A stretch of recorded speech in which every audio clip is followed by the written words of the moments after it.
17 अक्टूबर 2019 pen air flight का एक विमान अलास्का से उड़ान भरने की तैयारी कर रहा था। प्लेन में 42 पैसेंजर्स सवार थे।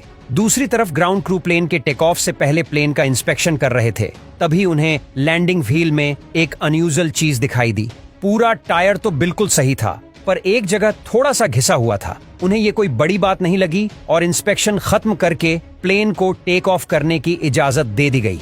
दोनों ही पायलट काफी एक्सपीरियंस पायलट थे। इन दोनों के अलावा एक फ्लाइट अटेंडेंट भी था, यानी कि कुल 42 लोग प्लेन में सवार हो गए। अब धीरे धीरे प्लेन रनवे पर रन करते हुए अलास्का एयरपोर्ट के लिए निकल पड़ा। करीब 2 घंटे का सफर करने के बाद ये प्लेन लैंडिंग करने के लिए तैयार हो गया। एटीसी ने रनवे 13 पर लैंड करने की इजाजत दे दी। अलास्का एयरपोर्ट एक आइलैंड पर बसा है। एयरपोर्ट के ठीक बगल में एक पहाड़ है। इसके रनवे की लंबाई 45 फीट है। रनवे के दोनों छोर पर समुद्र है। एक गलती हुई तो प्लेन सीधा पानी में, इसलिए इस एयरपोर्ट में प्लेन को लैंड कराने के लिए पायलट्स को स्पेशल ट्रेनिंग दी जाती है। फ्लाइट 3296 रनवे 13 से अलाइन होने की कोशिश करने लगा। जैसे जैसे प्लेन रनवे के नजदीक आ रहा था, हवा का रुख भी बदल रहा था। ऐसे एयरपोर्ट में जहां रनवे की लंबाई बहुत लिमिटेड होती है, अक्सर वैसी जगहों पर प्लेन को लैंड कराने में हवा बहुत अहम रोल निभाती है। अगर हवा पीछे से बहेगी तो प्लेन को रुकने में बहुत मुश्किलें हो सकती हैं। इस एयरपोर्ट में प्लेन को लैंड कराने के बस 2 ही रास्ते थे। या तो वो रनवे 31 पर लैंड कर सकते थे, या फिर रनवे नंबर 13 पर। प्लेन धीरे धीरे रनवे 13 से अलाइन हो गया, लेकिन कैप्टन ने गौर किया कि प्लेन का एल्टीट्यूड अभी भी थोड़ा ऊपर है। ऐसे में ये प्लेन रनवे के आगे लैंड कर सकता है और प्लेन को रोकने में प्रॉब्लम हो सकती है। इसलिए उन्होंने गो अराउंड करने का डिसीजन लिया। ऊपर से हवा भी प्लेन के पीछे से बह रही थी, यानी कि प्लेन को रोकने में और भी समस्या बढ़ जाती। इसलिए सबसे अच्छा विकल्प यही था कि प्लेन को वापस से टेक ऑफ करा दिया जाए। यहाँ पर उन्हें कुछ इस तरह से घूमकर रनवे 31 पर लैंड करना चाहिए था, ताकि हवा भी प्लेन को रोकने की कोशिश करे। लेकिन यहाँ पर पायलट ने गलत ऑप्शन चुना। उन्होंने प्लेन को वापस से पर्वत के पीछे से होते हुए फिर से रनवे 13 से अलाइन किया, यानी कि अब उन्हें रुकने में फिर से समस्या होने वाली थी। धीरे धीरे प्लेन रनवे के नजदीक आता गया।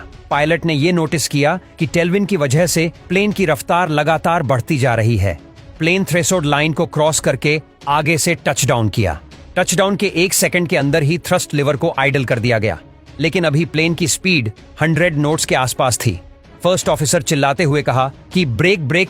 कैप्टन ने जवाब दिया कि मैं ब्रेक तो लगा रहा हूं, पर यह प्लेन रुकने का नाम ही नहीं ले रहा। अब प्लेन रनवे के कभी लेफ्ट तो कभी राइट की ओर जाने लगा। देखते ही देखते ये बेकाबू प्लेन रनवे को भी पार कर गया। एयरपोर्ट के फिन को तोड़ते हुए रोड को क्रॉस करके ये एक बड़े से पत्थर के पास जाकर अटक गया। प्लेन का प्रोपेलर भी टूट के कैबिन में घुस गया था, जहां पर यात्री बैठे हुए थे। इस प्रोपेलर ने 2 लोगों को घायल कर दिया, जिसमें से एक की मौत हो गई। 41 लोग जिंदा बच गए। इस केस ने बहुत सारे सवाल खड़े किए। प्लेन को लैंड कराने के लिए कठिन रास्ते को क्यों चुना गया? क्यों जी जान लगा देने के बाद भी प्लेन का ब्रेक फेल हो गया? इन्वेस्टिगेटर्स को इस केस की छानबीन करने में कोई भी दिक्कत नहीं होने वाली थी, क्योंकि प्लेन को उड़ा रहे दोनों पायलट सही सलामत थे। उनके बयान से ये पता चला कि वो ब्रेक तो अप्लाई कर रहे थे, पर ब्रेक काम करने का नाम नहीं ले रही थी और प्लेन रनवे पर ही लेफ्ट राइट मुड़ने लगा। अब इन्वेस्टिगेटर्स लैंडिंग व्हील की जांच करने लगे कि आखिर ब्रेक फील हुई तो कैसे हुई। यहाँ पर उन्हें एक चौंकाने वाली बात पता चली। प्लेन के लेफ्ट साइड में 2 व्हील थे, एक अंदर की ओर और दूसरा बाहर की ओर, जिसमें बाहरी पहिया पूरी तरीके से रगड़ खाकर डैमेज हो चुका था, जबकि इसका दूसरा पहिया सही सलामत था। पर यह कैसे हुआ? इन्वेस्टिगेटर्स का सबसे पहला शक एंटी स्किड सिस्टम की ओर गई। कहीं इसके एंटी स्किड सिस्टम में कोई गड़बड़ी तो नहीं हो गई? इन्वेस्टिगेटर्स का यह शक बिल्कुल सही निकला। ये गड़बड़ी क्या थी, इसे समझने के लिए हमें सबसे पहले एंटी स्किड सिस्टम के बारे में समझना पड़ेगा। इसे सिंपल शब्दों में कहें तो ये एंटी स्किड सिस्टम ABS की तरह होता है, जो कि हमारे कार या बाइक में लगा होता है। इसका काम होता है कि ब्रेक लगाते समय टायर को फिसलने से रोकना।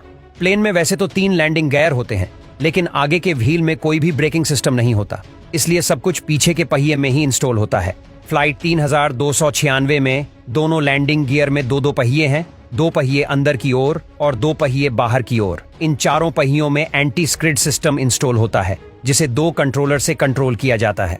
बाहर के दोनों पहियों को आउटर बोर्ड कंट्रोलर कंट्रोल करता है, वही अंदर के दोनों पहियों को इनर बोर्ड कंट्रोलर कंट्रोल करता है। जब कभी भी लैंडिंग करते समय पायलट ब्रेक लगाता है तो चारों टायर में से कोई भी टायर फिसल सकता है। मान लो बाहर के दोनों टायर या फिर दोनों में से एक टायर ब्रेक लगाने के बाद फिसलने लगता है, तब आउटर बोर्ड कंट्रोलर ब्रेक को रिलीज कर देगा ताकि फिसलना बंद हो जाए। जब पहिया फिसलने के बजाय फिर से घूमने लगेगा, याद रहे इनर बोर्ड हमेशा अंदर के पहियों को कंट्रोल करेगा और आउटर बोर्ड हमेशा बाहर के पहियों को कंट्रोल करेगा।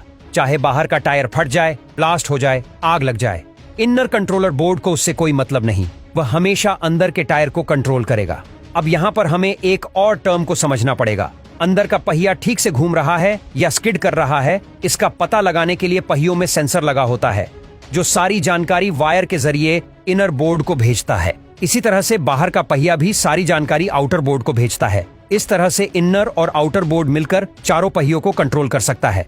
अब इतना कुछ समझने के बाद आइए समझते हैं कि फ्लाइट 3296 के साथ क्या हुआ था। घटना के करीब 2.5 साल पहले इस प्लेन का मेंटेनेंस किया जा रहा था। इसी मेंटेनेंस के दौरान व्हील की भी मरम्मत की जानी थी, लेकिन यहाँ पर एक गड़बड़ी हो गई। उन्होंने बाहरी पहिए के वायर को इनर बोर्ड से जोड़ दिया और अंदर के पहियों को आउटर बोर्ड से जोड़ दिया। इससे हुआ ये कि जब बाहर का व्हील स्किड करता तो इनर बोर्ड के पास सिग्नल चला जाता कि टायर स्किड कर रहा है और वो कंट्रोलर अंदर के पहिए के ब्रेक को रिलीज कर देता, जबकि ब्रेक रिलीज होनी चाहिए थी बाहरी पहिए की, जो कि स्किड कर रहा है।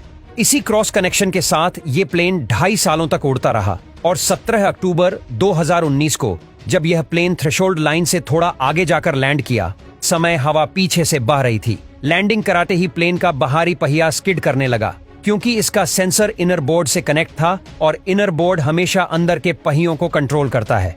इसीलिए उन्होंने अंदर के व्हील के ब्रेक को रिलीज कर दिया ताकि स्किड ना हो, लेकिन स्किड तो बाहरी पहिया कर रहा था, मतलब कि इन डेनोविल्स की ब्रेक फेल हो चुकी थी।